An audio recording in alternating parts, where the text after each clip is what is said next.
L'Union européenne donne son feu vert à un prêt de 35 milliards d'euros à l'Ukraine.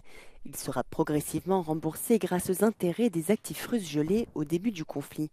Sur les 270 milliards d'euros d'actifs russes gelés, environ 210 milliards d'euros sont dans l'UE. Les bénéfices générés sont estimés entre 2,5 et 3 milliards d'euros par an.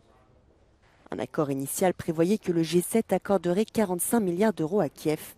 Au final, l'UE a dû mettre plus d'argent sur la table car Washington a conditionné sa participation à une extension des sanctions de l'UE contre Moscou.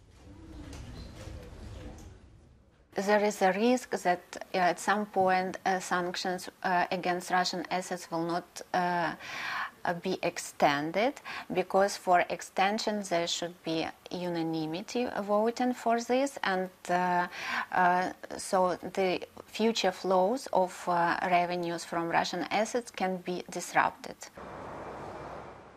Ces sanctions sont votées tous les 6 mois à l'unanimité, mais l'UE souhaiterait les renouveler tous les 3 ans pour plus de stabilité. Aussi, les États-Unis craignent qu'un État membre qui bloquerait ces sanctions ne fasse tomber le plan à l'eau.